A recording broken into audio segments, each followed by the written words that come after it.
Vendredi, le 5 avril, bienvenue en prenant votre café. C'est la première fois que j'ai un bug depuis un mois et demi. C'est plate, obligé de recommencer. Est-ce qu'on devrait avoir peur de l'intelligence artificielle ici? Deux visions différentes dans la même journée, dans deux journaux différents. Est-ce que ça sert encore à quelque chose, une province? Hein? Bien, la question se pose. Dans la même optique, qu'est-ce que ça sert, le bloc? Encore, on est obligé d'en parler par rapport à ça. La place Émilie Gamelin, une locataire, voulait avoir un penthouse. Elle va avoir 3 mois. Est-ce qu'on va trop loin dans le branding? Ben, je vais vous en parler. Quoi d'autre? Les vaches attaquent. Avez-vous déjà eu une attaque de vache? Ben, je vais vous montrer quelque chose qui se passe quelque part. Comment ça tout de suite?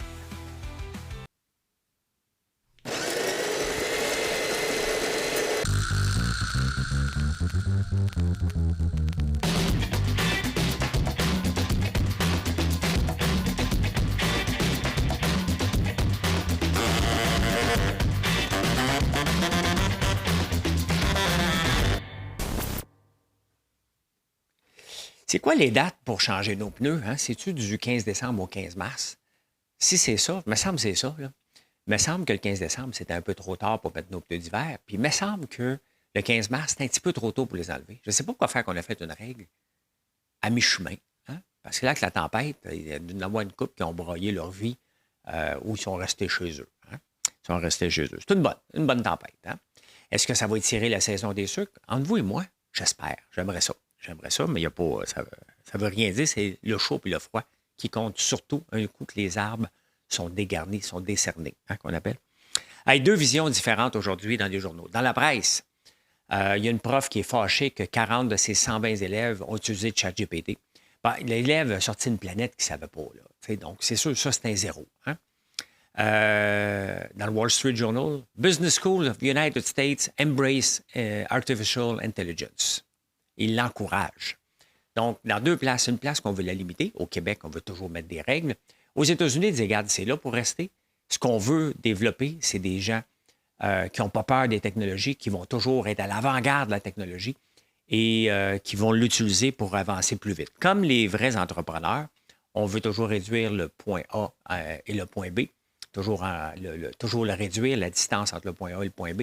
Bien, c'est exactement ce qu'ils enseignent aux États-Unis. Ils n'attendent pas. Ils ne veulent pas de règles. On saute là-dedans. Mais bien entendu qu'il faut que tu le maîtrises. Ce sont des outils. Ils ne feront pas le travail à ta place. S'ils font le travail à ta place, tu ne l'as pas lu, tu n'as rien compris, bien, tu vas avoir un zéro aux États-Unis pareil. Mais qu'est-ce qu'on fait? Puis c'est inacceptable. Bien, c'est inacceptable, c'est des élèves imbéciles. Les imbéciles, il y en a toujours. Mais il faut encourager ça. Hein? Moi, je l'utilise tout le temps. Je fouille à tous les jours. Vous m'entendez faire de la musique. Je vous le dis que je fais du code avec ça. Ça me permet d'avancer pas mal plus rapidement. Mon entreprise qu'autrement, je n'aurais pas pu l'avancer. Je ne sais même pas, avec le ralentissement suivi à la sortie de la pandémie, si je n'avais pas eu l'intelligence artificielle, où est-ce que je serais aujourd'hui? Parce qu'il y a eu un ralentissement que je n'ai pas subi grâce à l'intelligence artificielle. J'ai doublé le nombre de visites sur mon site. J'ai augmenté tout ça parce que j'ai travaillé d'arrache-pied, mais j'ai surtout eu de l'aide pour me dire comment le faire, tout simplement, mieux le faire. Donc, voilà, non aux écoles qui veulent limiter ça. C'est comme limiter la calculatrice quand on était jeune. On est ailleurs. Il faut sauter dans les nouvelles technologies, l'apprécier et voir comment on peut l'utiliser pour apprendre encore plus rapidement. Donc, deux visions différentes. Je préfère celle américaine. Puis d'ailleurs, ça va être spécial à voir parce que mes deux gars rentrent à l'université en même temps. Mathieu va rentrer ici à l'Université de Montréal, je pense. Et Alexis s'en va dans un collège, pas collège, université américaine. Donc, j'ai hâte de voir comment ils vont utiliser, puisqu'il s'en va business school, marketing. Donc, j'ai hâte de voir la différence entre les deux écoles, qu'est-ce que ça va donner. Hein? Ça sert à quoi une province? Est-ce qu'on a encore besoin des provinces au Canada? La question se pose sérieusement avec l'ingérence de Justin Trudeau dans toutes les compétences. Il tient partout. Le problème, c'est qu'il n'y a pas de raison de le faire si on respecte les compétences des provinces. Mais de l'autre côté, son message est clair. Je veux que tous les Canadiens et les Canadiennes aient les mêmes droits d'un océan à l'autre. L'océan à l'autre, c'est moi qui le rajoute, là. D'un Pacifique à l'autre. c'est sûr que quand tu écoutes ça comme ça fait du sens. Hein. On veut se promener à travers le Canada, qui est notre pays. On se promène sans passeport. Donc, on veut avoir les mêmes droits et les mêmes choses un peu partout. Son message fait du sens. Le problème, c'est qu'on a donné des compétences, on a séparé les compétences, et là, il ne respecte plus ça du tout, du tout, du tout.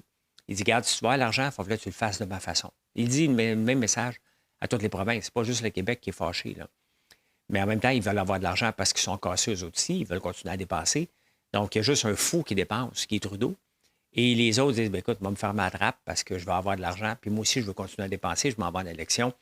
Donc, mais ça sert à quoi? Dans le contexte actuel, ça ne sert pas à grand-chose. Hein? Et c'est soit qu'en ce moment, ils donnent du gaz pour les séparatistes, autant en Alberta qu'ici, soit qu'ils renforcent le fédéralisme. Hein? L'entre-deux, en ce moment, n'est presque pas possible. Et je fais partie des orphelins qui ne savent pas où se situer dans tout ça. Hein? Donc, c'est intéressant. En même temps, on se dit, bien, le Bloc, il devrait limiter ça. Le Bloc est là pour protéger les intérêts du Québec. Est-ce que le Bloc fait quelque chose à Ottawa? Hein?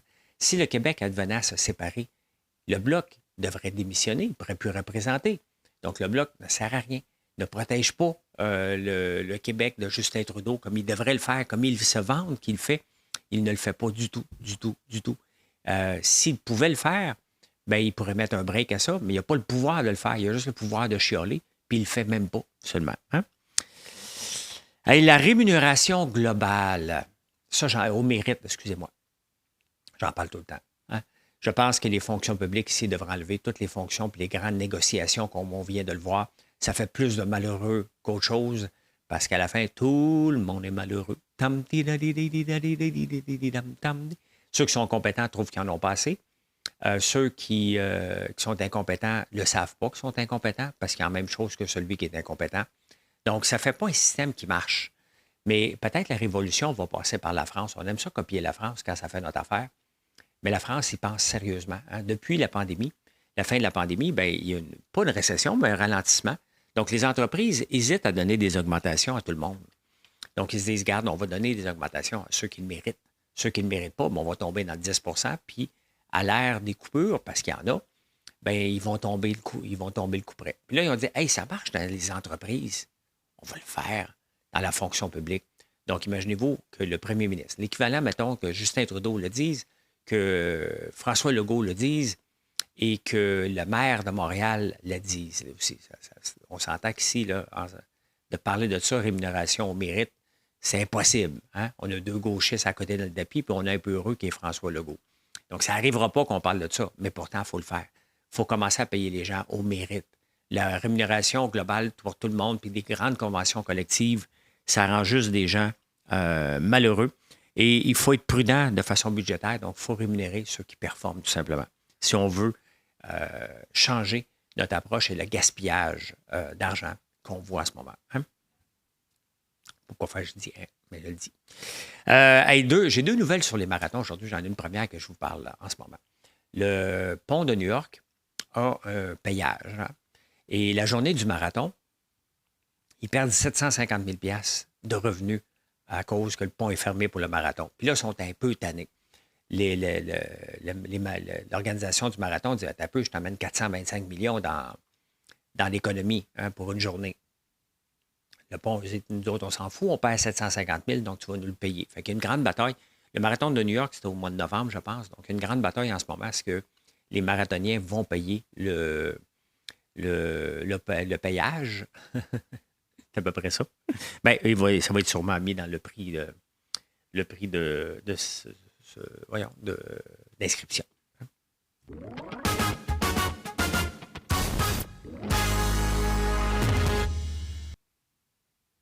Le Bloc sert à quoi? J'en ai parlé. Hein, je pensais en parler ici, mais j'avais une autre nouvelle qui faisait un lien. C'est fait. C'est fait. Denis Coderre veut qu'on parle de lui.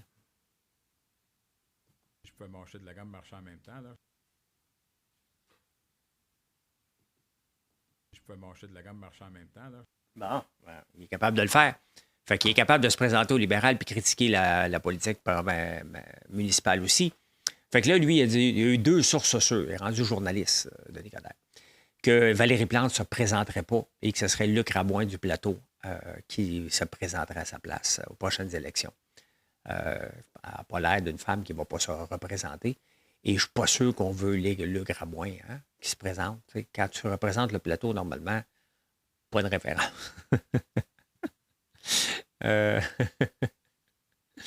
J'aime bien Ferrandez quand même. Hein?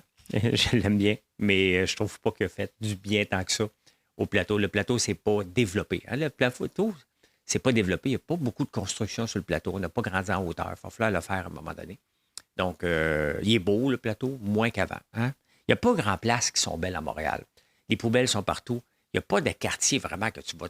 Hey, regardez l'exemple parfait. Il y a Verdun un petit peu. Il y a des petites places, mais il n'y en a pas beaucoup, beaucoup, beaucoup. Hein? Donc, ouais, Valérie Plante, Denis Coderre a dit que Valérie Plante ne se représenterait pas. Fait qu'il voulait qu'on parle de lui. C'est fait, mon Denis, tu peux marquer ça. Toutes les postes en ont parlé, même moi. Moi, je suis pas un poste. La place Émilie Gamelin, si vous n'avez jamais passé là, ça vaut le détour. C'est assez épeurant et tout est délabré. Pas une meilleure place à Montréal. C'est pas la plus belle place. Hein. Valérie Plante a fait un parc, là, même l'année passée, beaucoup d'itinérants. Et où est-ce qu'il y a le Da Giovanni? Da Giovanni, Da Giovanni, Da Giovanni. Il y a un promoteur qui veut construire 176 logements. Et il y avait un locataire, il fallait, dans les règlements de la ville un peu stupides, il faut que tu t'entendes avec les locataires, sinon tu ne peux pas le faire démolir. Fait que ça fait des mois et des mois qu'ils sont en cours, puis ils essayent de faire entendre raison à la locataire qui habite un logement miteux, hein, on va se le dire. Et la madame a dit, moi, je ne pars pas. Non. J'en avais déjà parlé. Je veux un penthouse avec vue sur la ville et l'ouest. Donc, elle voulait un penthouse dans l'affaire. Elle a dit, ben non, c'est déraisonnable. Tu payes 400$ par mois, tu as un petit logement, là. Elle s'est obstinée. Et finalement, ben, après des batailles qui n'ont plus fini, qui ont retardé le projet, à un moment donné, là, c'est ça. Hein, faut que tu mettes ton pied à terre, mais Valérie Plante. Non, les citoyens ont le droit à leur opinion. Fait que finalement, ils ont offert après ça, ils ont dit non, t'es v'là 20 000, on va t'aider à te reloger. Elle a dit non. Fait que finalement, elle va avoir 3 mois, puis ils vont l'aider à se reloger ailleurs. Hein. Quand tu demandes trop, ben, tu perds. On appelle ça être greedy. Mais tu vois que ça ne fait pas de sens. Quand tu es maire, à un moment donné, tu prends des décisions. Tu dis à locataire, c'est non, ce genre de règlement-là, on ne veut pas ça. Hein? C'est une place délabrée. Puis il y a quelqu'un d'assez fou d'aller vouloir construire 176 logements là-bas. Il y croit en tabarnouche. Et une locataire qui retarde ça pendant presque un an. Ben non. On ne veut pas ça.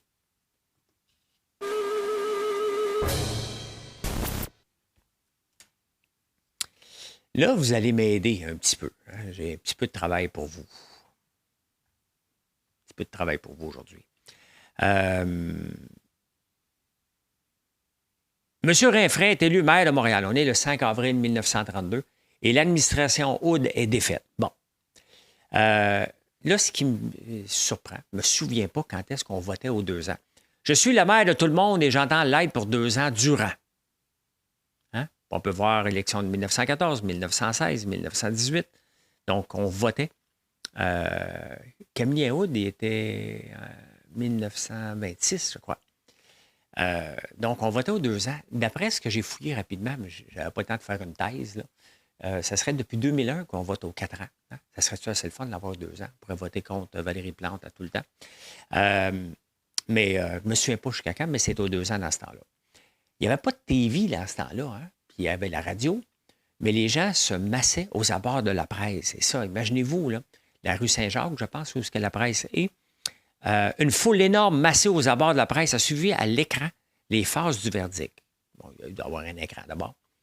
Il y a dû en avoir un écran, mais quel genre d'écran? Il y avait-tu à la TV dans ce temps-là? Hein?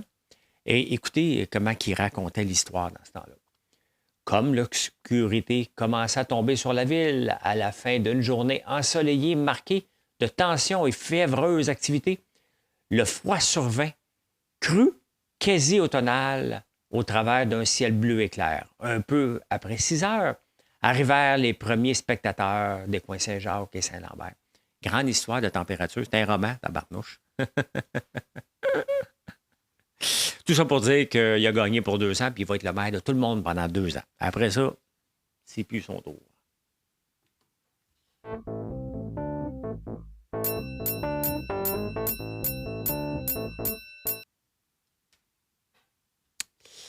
Croyez-vous vraiment au président de Nordvolt?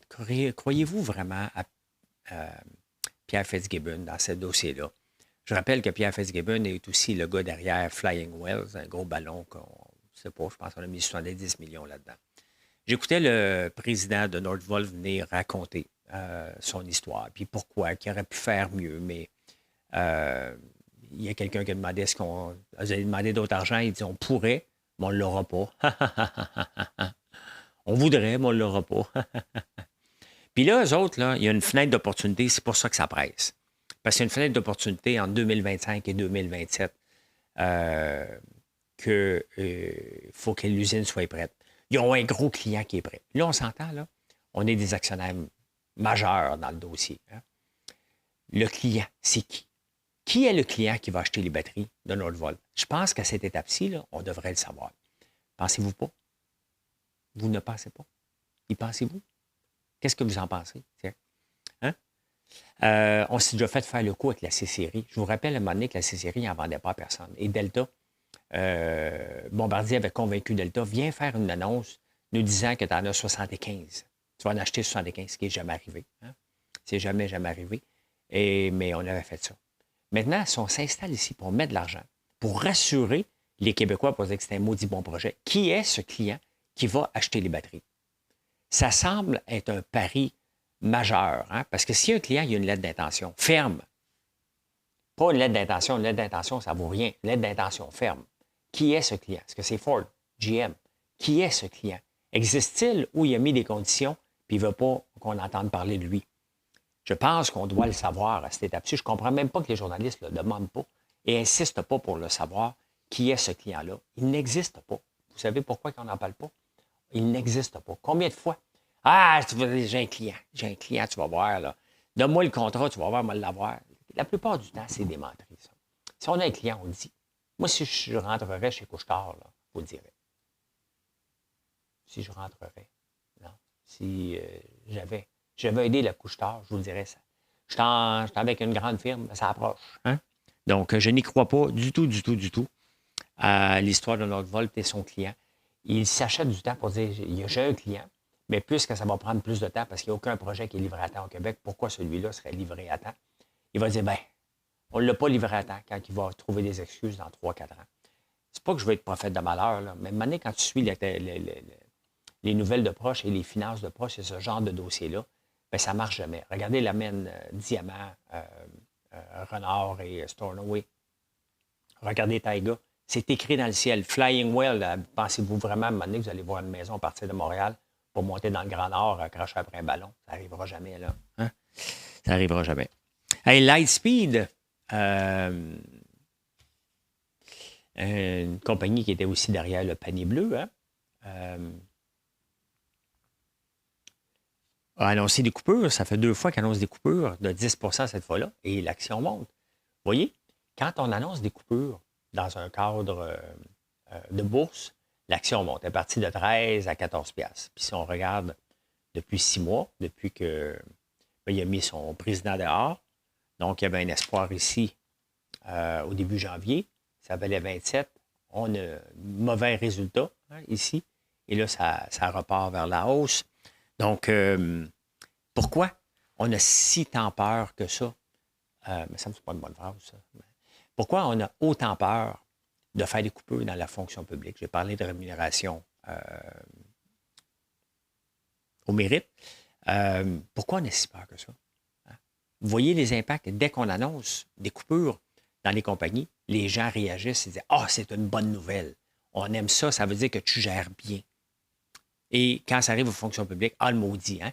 Il fait de l'austérité. Deux poids, deux mesures. Donc, voilà. Hein? Est-ce que le branding est trop présent? J'ai oublié ma médaille du marathon de Boston, mais est-ce que le branding est trop présent? Je vous emmène ici. Les marathoniens, ma deuxième nouvelle sur les marathons, les marathoniens sont fâchés un peu. Regardez le marathon de Boston qui va avoir lieu, où il y a eu lieu.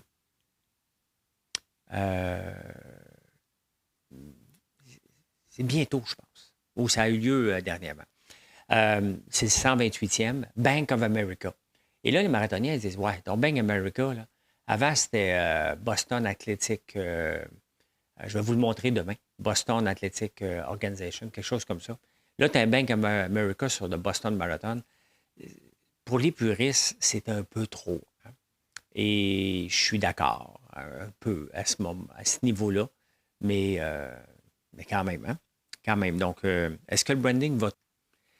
Est-ce que ça vous dirait de shorter le titre de Donald Trump? Ah, ben, il y a bien des gens qui veulent le faire. Le problème, c'est que ça coûte cher. Lorsqu'on short des titres à la bourse, ben, il faut payer. Hein? Et ils se font brûler en ce moment. DJT. DJT, Donald Trump Enterprise. Non, c'est pas ça. Non, je n'ai pas été dessus. DJT.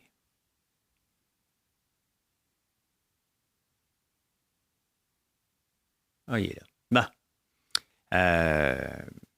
Ben, il a monté beaucoup. Donc, il y a des gens qui bêtent en ce moment. Shorter un titre, c'est de prendre un pari que le titre va baisser. Le problème, c'est qu'il n'y en a pas beaucoup d'actions à acheter. Donc, les gens sont prêts à payer une prime de 500 en se disant que ça va dégringoler. Le problème, si on se fie à GameStop, il faut toujours faire attention à un groupe de gens. Puis les gens qui achètent l'action de Donald Trump, ce sont surtout des fans finis, pas d'institutionnels. Donc, ça peut soigner de tout bas, de tout côté. Mais tant aussi longtemps qu'il y a de l'espoir que Donald Trump rentre, je n'irai pas le shorter, ce titre-là. C'est ben trop risqué, mais il y en a des gens qui le parient. Donc, depuis qu'il est arrivé à la bourse, ça fait pas longtemps, il y a déjà 100 millions perdus pour ceux qui ont essayé de shorter le titre. Il se passe de quoi avec les titres de cannabis? Hein? Une belle augmentation. Ceux qui en avaient vont peut-être retrouver espoir, mais je vous montre Canopy Growth, qui a une progression fantastique depuis le début de l'année. Ça avait baissé un peu, là. Mais on est ici à combien? 5 piastres, ça a doublé depuis le début de l'année. C'était tombé au début de mars à 3 piastres.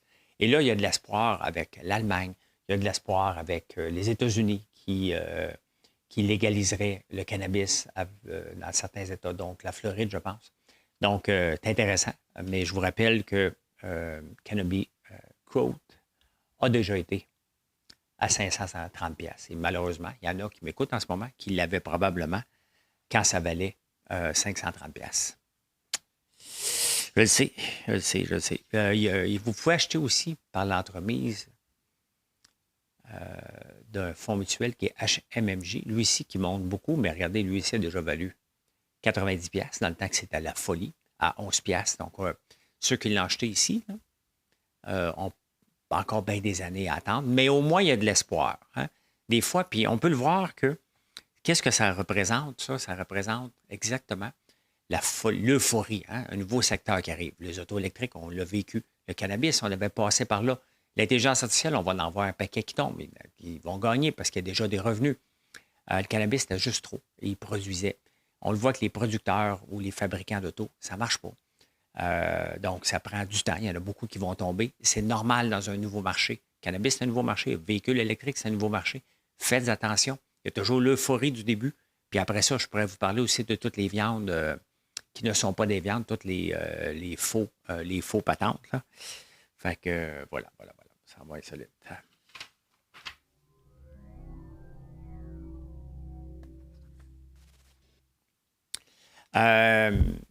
Quand tu manques une journée à fouiller les réseaux sociaux parce que j'ai été occupé mercredi, donc j'ai pas vu, je comprenais pas, le foufou mange-graine. C'est un plat haïtien que François Legault a mangé. Et là, tout le monde parlait de ça sur les réseaux sociaux, puis je ne comprenais pas du tout. Donc, et pourtant, je suis très connecté avec l'actualité, mais j'étais très occupé. Puis pendant une seule journée, même pas, peut-être pendant 5-6 heures, je suis revenu, mais j'ai dit, c'est quoi toutes ces affaires-là? Ben, c'était François Legault qui avait mangé ça. Hein? Vous pensez qu'on fait du zèle avec l'éclipse ici au Québec, hein, qui s'en vient, c'est un peu comme le bug de l'an 2000, on peut-tu passer à autre chose, là?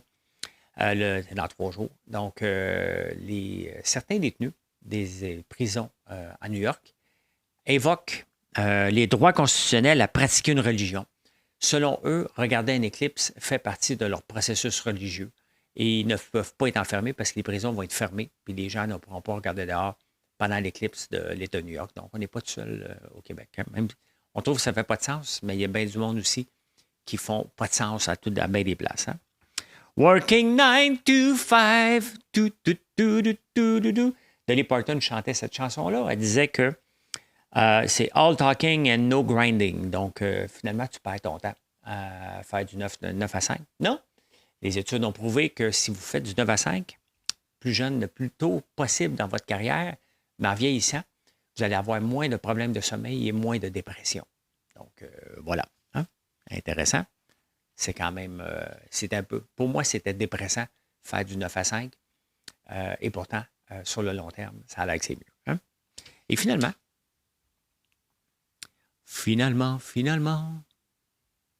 il n'y aura plus que du talent. Regardez ce qui se passe au UK. Hein? What do you do if you're faced with a herd of killer cows? Il dit ici, si vous êtes chargé par un rhinocéros, trouve une côte, hein, il ne la montre pas vite. J'écoute des documentaires, moi. Si c'est un éléphant, reste grave, fait bien du bruit. Si c'est un ours, joue mort. Si c'est un brown bear, joue mort. Si c'est un black bear, cours pour ta vie. But what do you do if you're facing a herd of aggressive cattle? Ben, les vaches ont tué en Angleterre 32 personnes en 2018 et 2022. Quand même, hein? Je ne savais pas que c'était si agressif. Un bœuf, oui, là. Mais quand même, 32 personnes sont décédées. Je ne sais pas s'il y en a ici au Québec. Hein, j'ai jamais entendu parler de ça de ma vie. Mais voilà, je peux dire ceci. Mission accomplished. Merci d'être là. Je vous souhaite un excellent vendredi. Et venez nous voir sur françoislambert.one. Bye, bonne journée.